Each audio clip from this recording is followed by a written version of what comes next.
Backstage Pass, Institute of Gaming. For more details, contact 7093965965. Welcome to ITM news. This is Pavan. వరుసగా జరుగుతున్న హత్యలు ప్రజల్లో భయాందోళన గురి చేస్తున్నాయి. సో గత కొన్ని నెలల నుంచి ప్రతిరోజు ఏదో ఒక మర్డర్ జరుగుతూనే ఉంది. చట్టాన్ని అతిక్రమించి ఎవరో ఒకరు చంపుకుంటూనే ఉన్నారు. అది భార్యాభర్తలు కావచ్చు, ఆ స్నేహితులు కావచ్చు, ఇంకెవరైనా భూ వివాదాలు కావచ్చు, ఏదైనా కావచ్చు. వరుసగా ఇలాంటి హత్యలు ప్రజల్లో ఒక తెలియని భయాన్ని అయితే సృష్టిస్తుంది.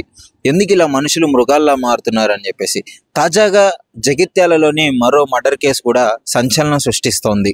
తన కన్న కూతురిని ఒక యువకుడు వేధిస్తున్నాడని చెప్పేసి గత కొద్ది రోజులుగా వాళ్ళు ఓపిక పడుతూనే ఉన్నారు. కానీ ఒకరోజు సడన్ గా తన ఇంటికి వచ్చాడని చెప్పేసి తండ్రి ఇంకో ఇద్దరు స్నేహితులతో కలిసి దాడి చేయడం వల్ల అతడు బలి కావడం జరిగింది.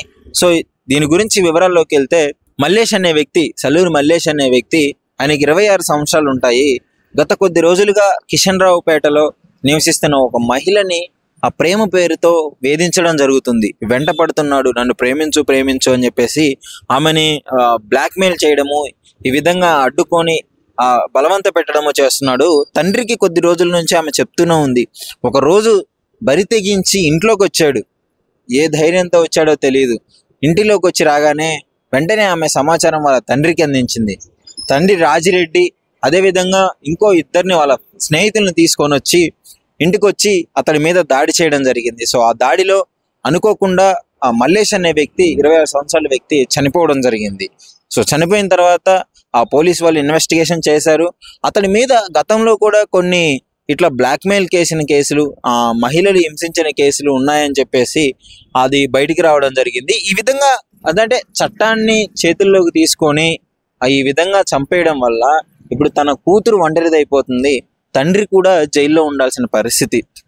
తన కూతురు పరిస్థితి, ఇప్పుడు కూతురు బాగోగులు ఎవరు చూసుకుంటారు? సో అంటే చట్టాన్ని చేతుల్లోకి తీసుకోకుండా చట్టానికి అతను అప్పచెప్పి స్ట్రిక్ట్గా యాక్షన్ తీసుకొని ఉంటే ఇప్పుడు మీరిద్దరు సంతోషంగా ఇంట్లో ఉండేవాళ్ళు.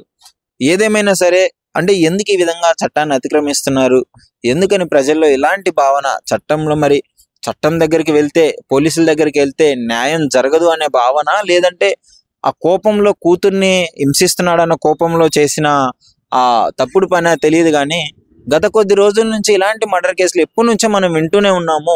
భార్య భర్తలను చంపడము, భర్తలు భార్యను చంపడము, కన్న కూతుర్ని చంపడము, కూతురు తల్లిదండ్రులను చంపడము.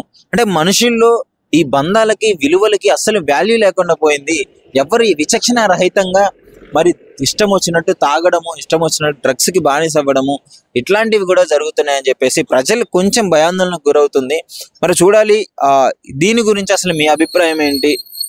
ముఖ్యంగా అసలు ఆ తండ్రి ఆ మల్లేష్ అనే వ్యక్తిని చంపడం కరెక్టేనా? అసలు మీరేమనుకుంటున్నారు? లేదు పోలీసులకు అప్పచెప్పి కఠిన శిక్షలు చట్టానుసారంగా జరిగి ఉంటే బాగుంటుంది అనుకుంటున్నారా? మీ అభిప్రాయాన్ని మా ఐడ్రీమ్తో షేర్ చేసుకోండి.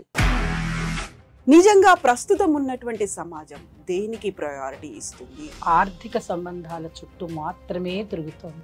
మళ్ళీ ఎన్నికలంగానే చాలా విరక్తి కలుగుతాను. మంచి అనిపిస్తుంది కదా, లేడీస్ కూడా ఛాలెంజింగ్ జాబ్స్ చేసినప్పుడు చాలా బాగుంటది. ట్రాఫిక్ అసిస్టెంట్స్ గా నియమించిన ట్రాన్స్జెండర్స్ అందరితో సాల్యూట్ చేయించుకుంటున్నారు. ఫుడ్ డెలివరీ ఇవ్వటానికి వెళ్ళినటువంటి డెలివరీ బాయ్ అనిల్ పై కళ్ళ ముందు పెళ్ళండి